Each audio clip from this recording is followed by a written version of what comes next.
Classe de terminale générale, spécialité physique-chimie, chapitre 1, dipôle RC. Nous allons étudier le condensateur. Pour cela, nous allons faire une expérience préliminaire afin de voir le fonctionnement du condensateur dans un circuit. Alors, nous allons avoir un générateur de tension continue qui va alimenter deux branches d'un circuit. Une branche contenant un conducteur ohmique et une diode électroluminescente. Une autre branche contenant exactement le même conducteur ohmique et la même diode électroluminescente, mais aussi un condensateur qu'on symbolise par deux barres parallèles. Pour faire la simulation, nous allons utiliser le site Louche Project. Alors sur le site Louche Project, j'ai préparé le circuit. Voici les deux diodes électroluminescentes, le générateur de tension continue, la borne positive est à gauche, la borne négative à droite, et les deux conducteurs ohmiques de même résistance. Le condensateur, symbolisé par les deux barres parallèles, est introduit dans la deuxième branche du circuit. Nous allons commencer la simulation en appuyant sur Run. Je vais fermer l'interrupteur. Nous voyons que les deux diodes s'allument. Vous avez le temps qui s'écoule en bas à droite. On voit que l'éclairement de la diode D2 diminue au cours du temps, jusqu'à s'éteindre.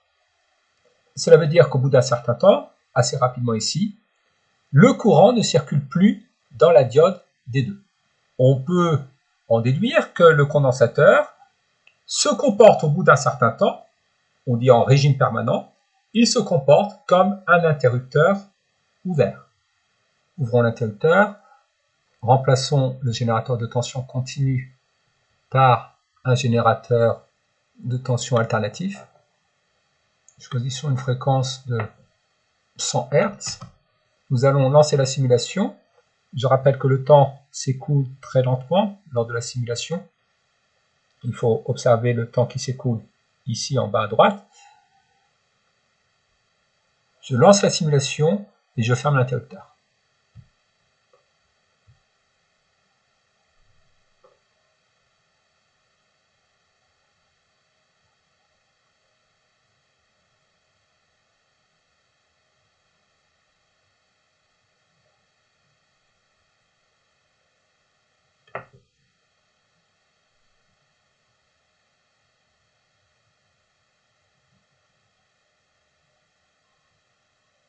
Nous observons qu'en régime alternatif, le condensateur laisse passer le courant dans les deux sens, puisque les diodes restent allumées.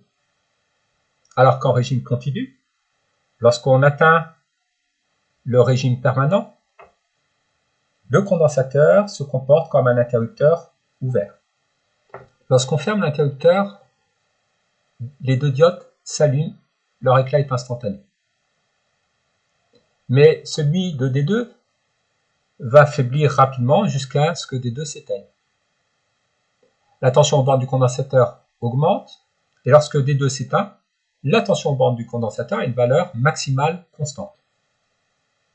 L'intensité du courant parcourant le condensateur diminue jusqu'à s'annuler. Avec un générateur de tension continue, la tension aux bornes du condensateur n'est pas constante. Au bout d'une certaine durée, le condensateur se comporte comme un interrupteur ouvert. Il ne laisse plus passer le courant. En régime alternatif, la diode D2 reste allumée, le condensateur laisse passer le courant alternatif.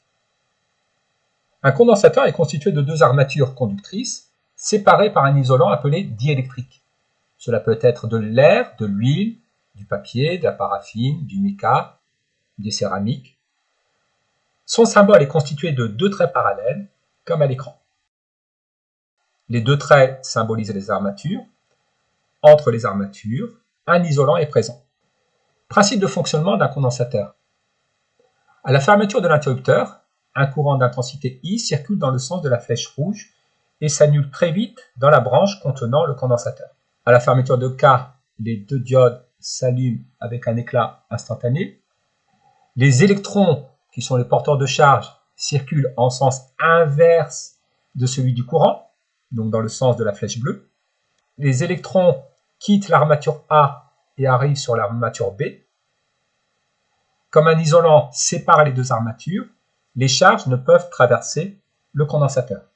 Les N électrons qui ont quitté le pôle négatif du générateur s'accumulent sur l'armature B, et les N électrons qui ont quitté l'armature A rejoignent le pôle positif du générateur. Le courant ne circule plus dans la branche contenant le condensateur. La diode D2 s'éteint. Définition de l'intensité. Nous avons vu en classe de première que l'intensité était un débit de charge, c'est-à-dire la quantité de charge qui va traverser la section S d'un conducteur par unité de temps. L'intensité moyenne correspond donc à la quantité de charge qui a traversé la section S du conducteur pendant la durée delta t divisé par la durée delta t. La quantité de charge s'exprime en coulombs, la durée s'exprime en secondes, l'intensité en ampères. Si on se place à l'armature grand A pendant la durée delta t, il y aura transport de la charge delta Q égale à la charge ayant atteint l'armature A à l'instant t plus delta t, moins la charge ayant atteint l'armature A à l'instant t. L'intensité moyenne s'écrit donc charge de l'armature A à l'instant t plus delta t moins charge de l'armature A à l'instant t divisé par delta t. On définit l'intensité instantanée, petit i, comme la limite de l'intensité moyenne lorsque la durée delta t tend vers 0. Donc l'intensité instantanée est égale à la limite du rapport QA à l'instant t plus delta t moins QA à l'instant t divisé par la durée delta t lorsque delta t tend vers 0. Nous reconnaissons la limite d'un taux d'accroissement. L'intensité instantanée est donc égale à la dérivée de la charge de l'armature A par rapport au temps. dQA sur dt. L'intensité instantanée est donc la dérivée de la charge par rapport au temps. La relation entre la charge et l'intensité pour un condensateur est donc I à l'instant t est égal à la dérivée de la charge de l'armature A par rapport au temps. La charge s'exprime en coulombs, le temps en secondes et l'intensité en ampères. Rappelons que la notation d sur dt correspond à la dérivée par rapport au temps. d de q sur dt correspond à la dérivée de la charge q par rapport au temps. Cette notation remplace la notation q' en mathématiques.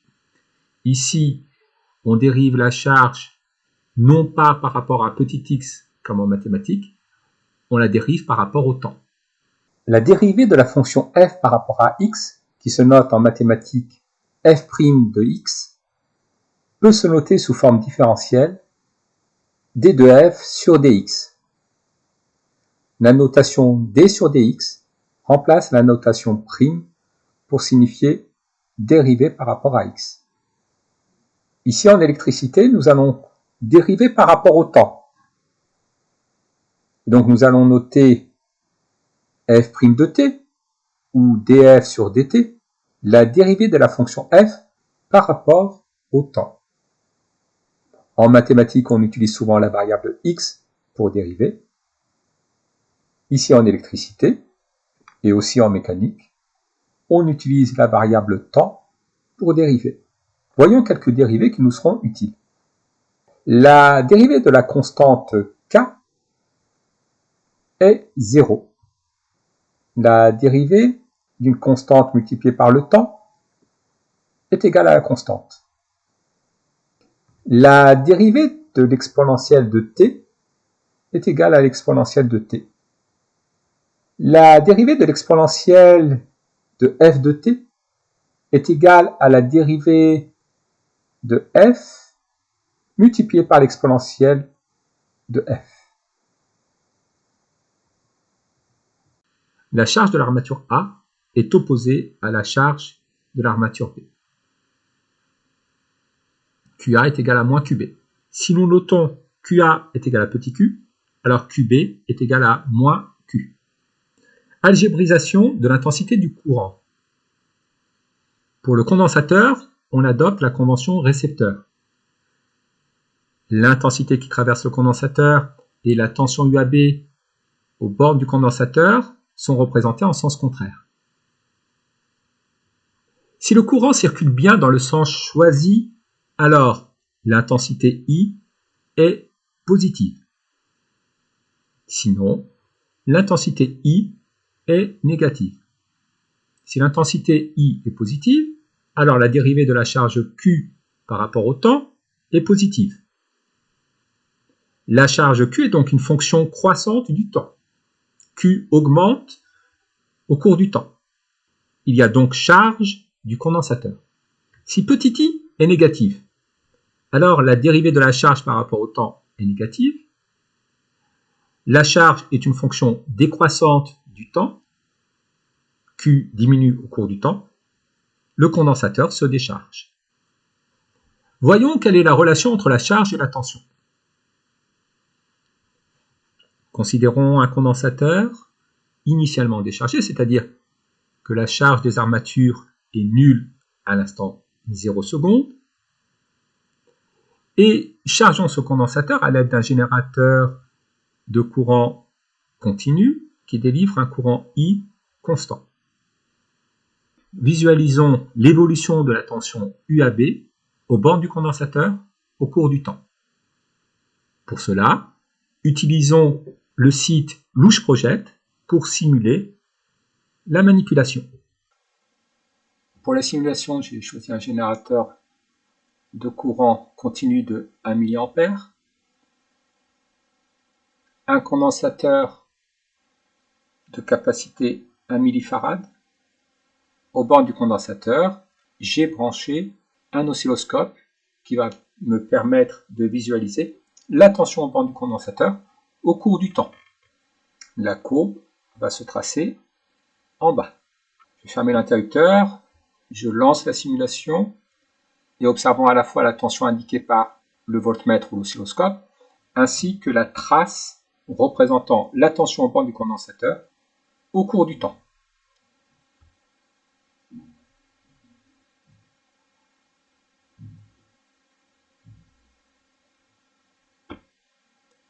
Je stoppe la simulation, donc nous avons la tension aux bornes du condensateur en ordonnée et le temps en abscisse. Nous observons que la courbe représentant la tension aux bornes du condensateur par rapport au temps est une droite passant par l'origine. Ainsi, la tension UAB aux bornes du condensateur est proportionnelle au temps t lorsque le condensateur est chargé à courant constant. On peut donc écrire que UAB est égal à une constante K multipliée par le temps.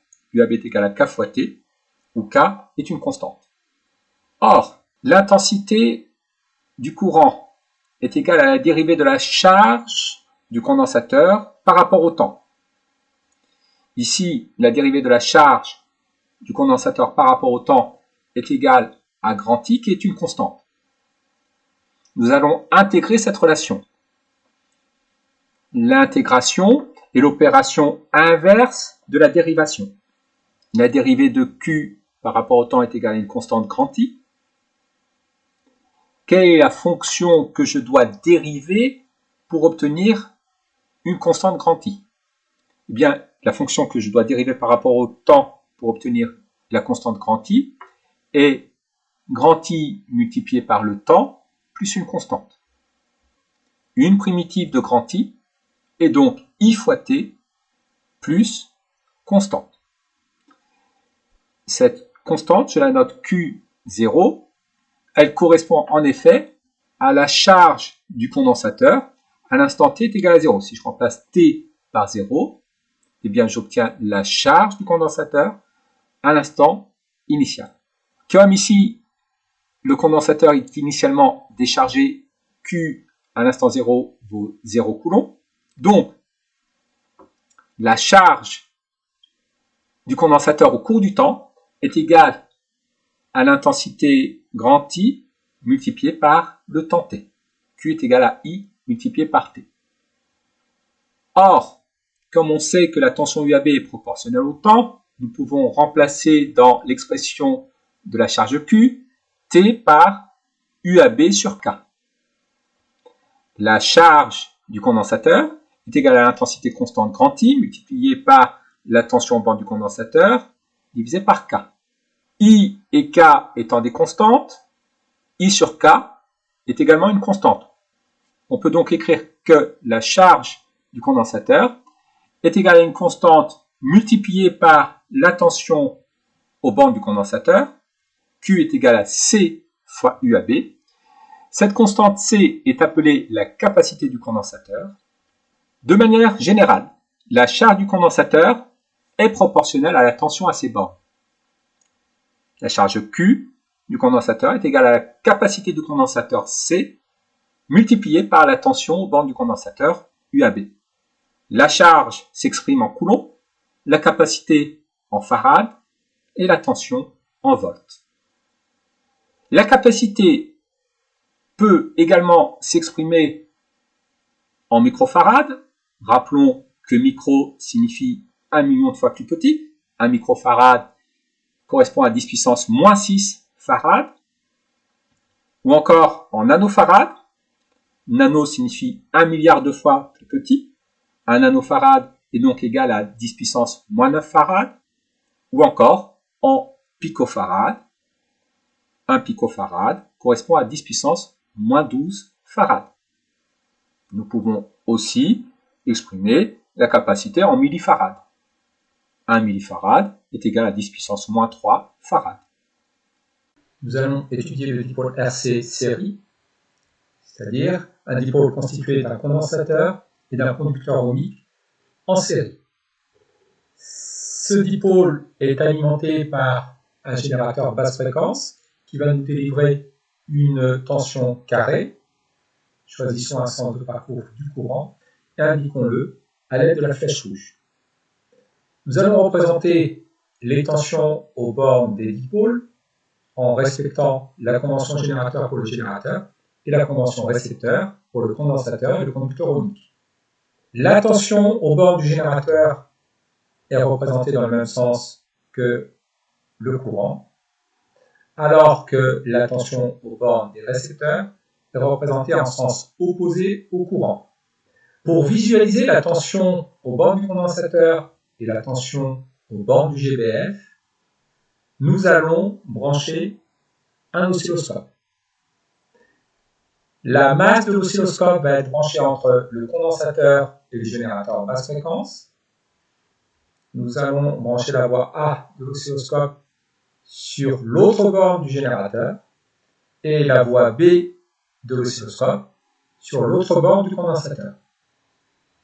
Sur la voie A, nous visualiserons donc la tension au bord du générateur et sur la voie B, la tension au bord du condensateur. Pour simuler ce circuit, nous allons utiliser là encore le site Louche Project. Alors, j'ai choisi un conducteur ohmique de résistance 2000 ohms, un condensateur de capacité 50 nanofarad, un générateur basse fréquence qui délivre une tension carrée de fréquence 500 Hz. Je vais visualiser la tension aux bornes générateur basse fréquence et la tension aux bornes du condensateur sur le bas de l'écran. Je lance la simulation.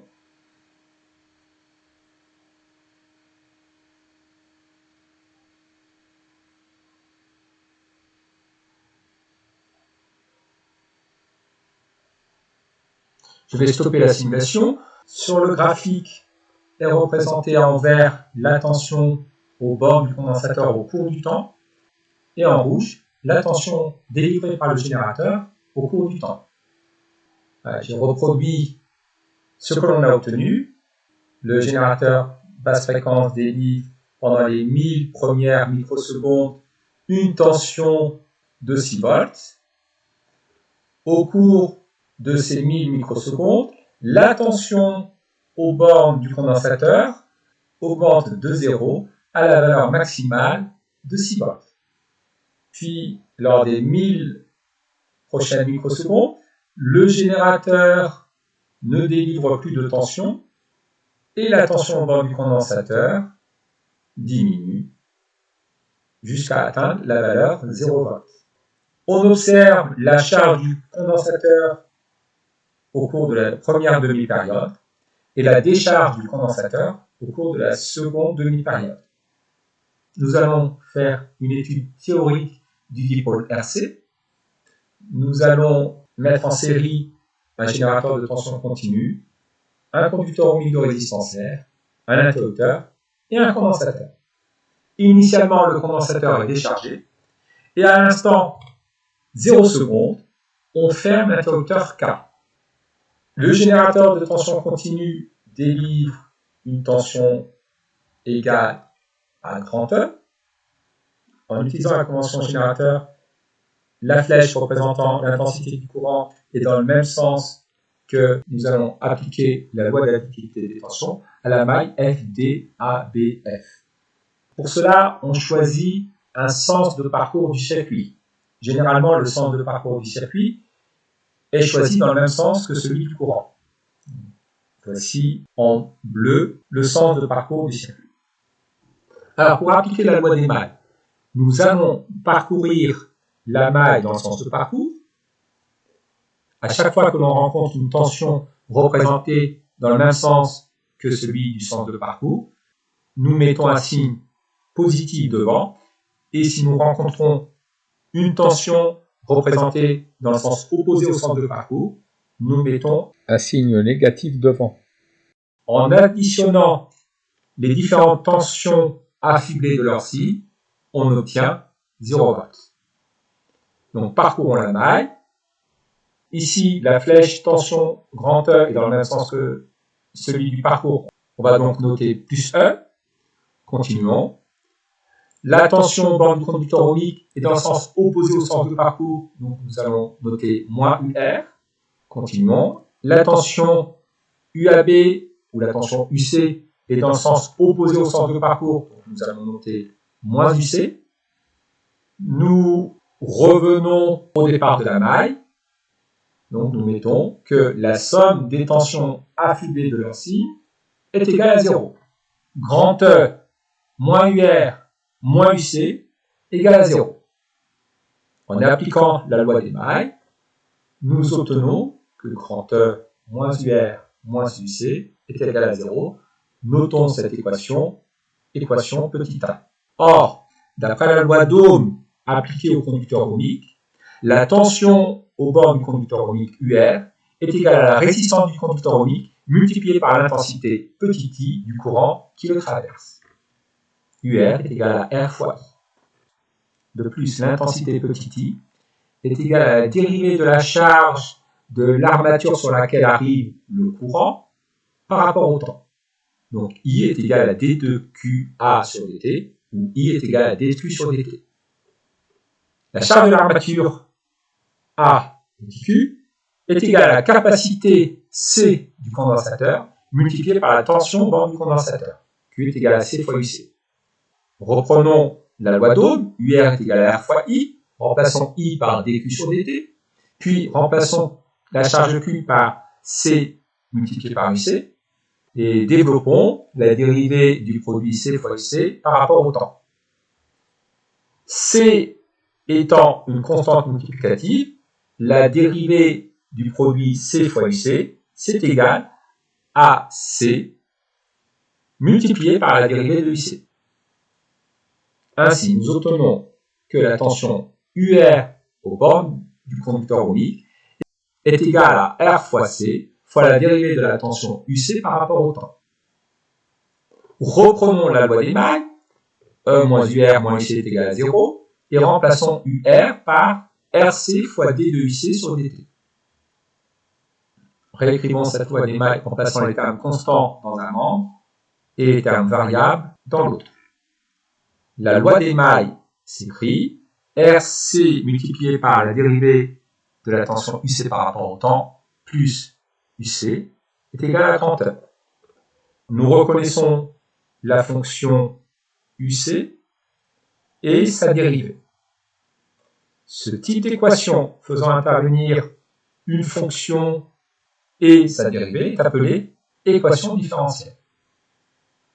On vient donc d'établir l'équation différentielle petit e qui régit l'évolution de la tension au bord du condensateur UC.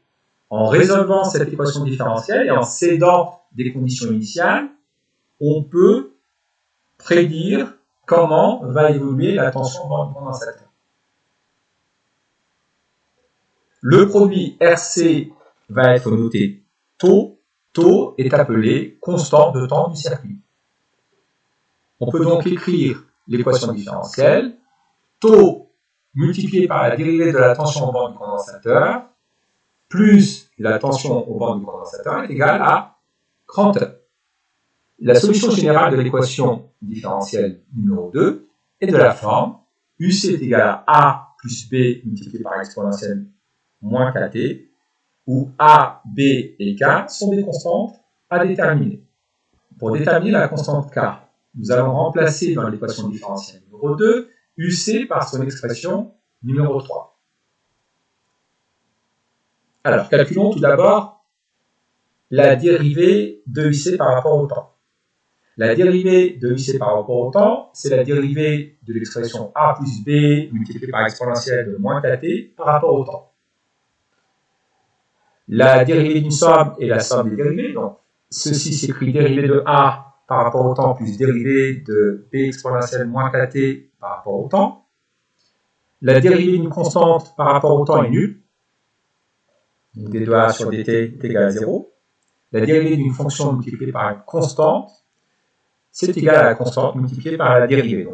Donc la dérivée de b multipliée par exponentielle de moins kt, c'est b multiplié par la dérivée d'exponentielle de moins kt.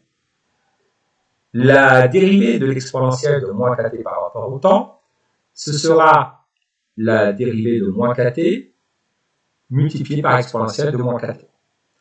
La dérivée de moins kt, c'est moins k. Donc la dérivée de l'exponentielle de moins kt sera moins k multiplié par exponentielle de moins kt. Nous obtenons que la dérivée de la tension UC par rapport au temps, c'est égal à moins k multiplié par b multiplié par exponentielle de moins kt. Nous avons donc l'expression de la fonction UC, l'expression de sa dérivée. Remplaçons la dérivée de UC par rapport au temps et UC par leur expression dans l'équation différentielle numéro 3. Nous obtenons que E moins grand A est égal à 1 moins K fois tau multiplié par grand B multiplié par exponentielle de moins KT. Cette expression est valable à tout instant. Or, dans le membre de gauche, E moins A est une constante. Dans le membre de droite, nous avons une constante multipliée par une fonction dépendant du temps. La seule façon pour que cette expression soit valable à tout instant, c'est que chaque constante, E moins A et A moins K tau fois B, soit égale à 0. Donc, nous avons E moins A égale à 0 et 1 moins K fois tau fois B égale à 0. Cela nous donne que E est égal à A et soit que 1 moins K tau soit égal à 0, donc K est égal à 1 sur tau, ou que B soit égal à 0. Mais si B est égal à 0, la tension UC se réduirait à grand A, donc à grand E. La tension UC serait constante quel que soit l'instant. Or, ce qu'on observe, c'est que la tension UC varie. Donc la solution B est égale à 0 est à rejeter. Nous en déduisons que la constante grand A vaut grand E et la constante K vaut 1 sur tau. La solution générale de UC s'écrit donc A plus B multiplié par exponentielle moins T sur tau. Nous avons remplacé K par 1 sur tau. Voyons comment déterminer la constante B et, par une autre manière, la constante A. Nous allons utiliser les conditions limites. Initialement, le condensateur est déchargé, donc la tension à ces bornes à l'instant t est égale à 0 est égale à 0 volts. Au bout d'un temps infini, la tension UC tend vers la tension aux bornes du générateur, c'est-à-dire grand E. Donc la limite de la tension UC lorsque t tend vers plus l'infini est égale à grand E. Au bout d'un temps infini, l'intensité du courant s'annule, puisque lorsque le condensateur est chargé, il se comporte comme un interrupteur ouvert. La limite de I lorsque t tend vers plus l'infini est égale à 0 ampère. Nous allons utiliser la première condition limite. À t est égal à 0, UC est égal à 0 volts. Nous allons remplacer t par 0 dans l'expression de UC. UC de 0 s'écrit A plus B multiplié par exponentielle moins 0 sur taux. Or, exponentielle de 0, c'est 1. Donc, UC à l'instant 0 est égal à A plus B. Or, UC à l'instant 0 est égal à 0 volts. Nous avons donc A plus B qui vaut 0. Et nous obtenons que B est égal à moins A. Nous pourrions ici déterminer rapidement la valeur de B, puisque précédemment nous avions montré que grand A était égal à grand E, donc B serait égal à moins grand E. Mais utilisons les conditions limites pour déterminer autrement l'expression de grand A. La limite de la tension UC lorsque t tend vers plus l'infini revient à la limite de A plus B exponentielle moins t sur taux lorsque t tend vers plus l'infini. Lorsque t tend vers plus l'infini, moins t sur taux tend vers moins l'infini, l'exponentielle de quelque chose qui tend vers moins l'infini tend vers 0. Donc le terme B exponentielle moins t sur taux tend vers 0. A étant une constante, la limite de A plus B exponentielle moins t sur taux lorsque t tend vers plus l'infini se réduit à grand A. Or, nous avons vu que la tension aux bornes du condensateur tendait vers la tension aux bornes du générateur. Donc la limite de UC de t lorsque t tend vers plus l'infini est égale à grand E. Nous retrouvons que la constante A correspond à la tension aux bornes du générateur grand E. Et nous pouvons en déduire que, puisque B est égal à moins A, B est égal à moins E. Nous pouvons donc en déduire l'expression de la tension UC pour le circuit étudié. UC à l'instant t est égal à A plus B exponentielle moins t sur taux. Nous allons remplacer A par grand E et B par moins E. Nous obtenons donc que UC à l'instant t est égal à E moins E multiplié par exponentielle moins t sur taux. Factorisons par grand E. UC à l'instant t est égal à E, facteur de 1 moins exponentielle moins t sur taux. L'équation différentielle que nous avons obtenue à partir de la loi des mailles nous a permis, grâce aux conditions aux limites, de déterminer comment évoluait la tension aux bornes du condensateur à tout instant. Voyons la signification de la constante de temps taux. Pour cela, nous allons calculer la valeur de la tension aux bornes du condensateur au bout d'une durée t est égal à taux. Reprenons l'expression de la tension aux bornes du condensateur. UC de t est égal à E multiplié par 1 moins exponentielle moins t sur taux. Nous allons calculer UC de taux en remplaçant t par taux. Donc UC à l'instant taux est égal à E multiplié par 1 moins exponentielle moins taux sur taux. Moins taux sur taux, ça fait moins 1. Donc nous obtenons que UC de taux est égal à E facteur de 1 moins exponentielle de moins 1. 1 moins exponentielle de moins 1, cela nous fait 0,63. UC de taux est égal à 0,63 fois E, ou encore 63% de grand E. Ainsi, la constante de temps taux est la durée au bout de laquelle la tension aux bornes du condensateur a atteint 63% de sa valeur maximale. Au bout d'une durée égale à taux, le condensateur se charge à 63% de sa charge maximale. Nous pouvons déterminer la constante de temps taux graphiquement. En effet, sur le graphique représentant la tension aux bornes du condensateur en fonction du temps. Nous allons repérer le point sur la courbe verte correspondant à une ordonnée de 63% de grand E. Et nous lisons l'abscisse correspondante. L'abscisse correspondante correspond à la constante de temps tau. Voyons-le sur l'exemple abordé lors de la simulation. Considérons la charge du condensateur, qui correspond à la première demi-période. La courbe représentant la tension aux bornes du condensateur est la courbe verte. La droite rouge horizontale correspond à l'asymptote à cette courbe. En effet, lorsque t tend vers plus l'infini, la courbe tend vers la droite horizontale d'ordonnée y égale à 6 volts. Afin de déterminer la constante de temps tau, nous allons mesurer la durée au bout de laquelle la tension aux bornes du condensateur correspond à 63% de 6 volts. 63% de 6 volts, c'est 3,8 volts.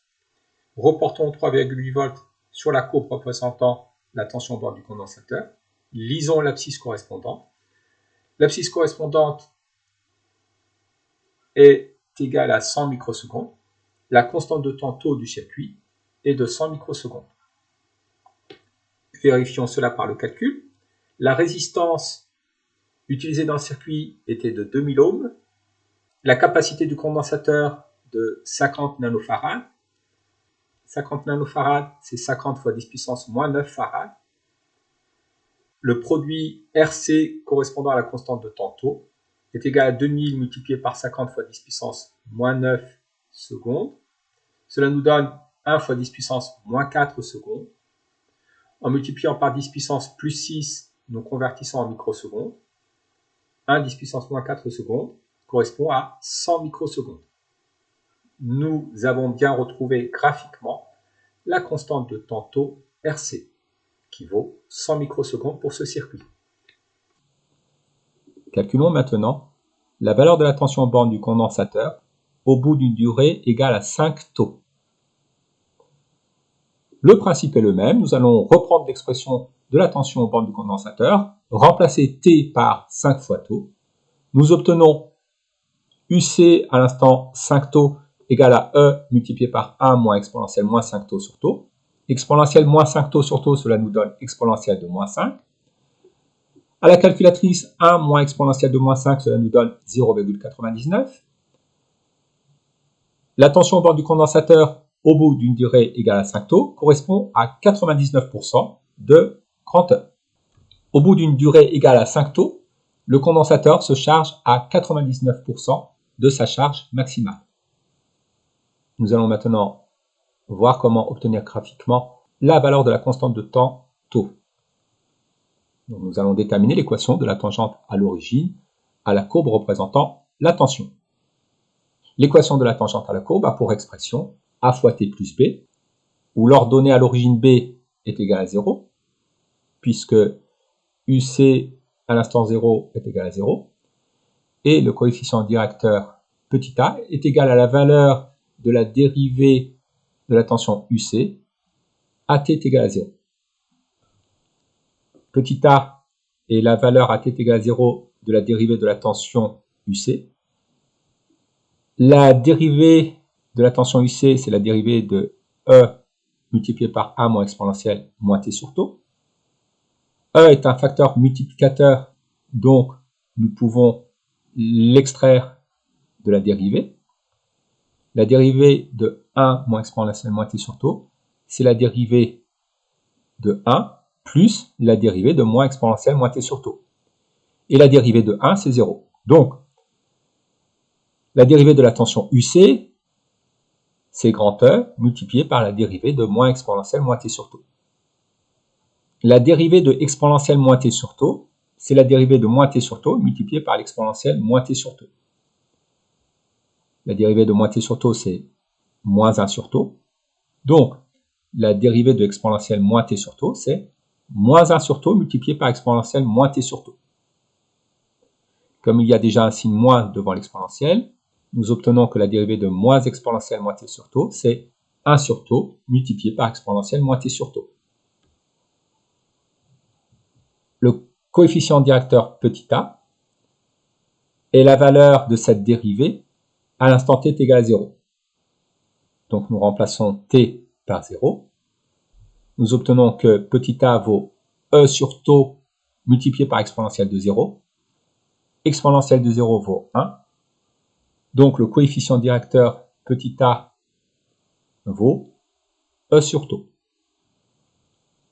L'équation de la tangente à l'origine à la courbe UC a pour expression y égale à e sur taux multiplié par t. Calculons l'ordonnée de la tangente à l'instant t égale à taux. Pour cela, remplaçons t par taux dans l'équation de la tangente. Y de taux est donc égal à e sur taux multiplié par taux. Taux sur taux, cela fait 1. Donc nous obtenons que y à l'instant t égale à taux est égal à grand E. L'ordonnée de la tangente au bout de la durée t égale à taux correspond à la tension aux bornes du générateur. La tangente à l'origine à la courbe UC coupe l'asymptote en t égale à taux. La droite horizontale rouge correspond à l'asymptote à la courbe UC.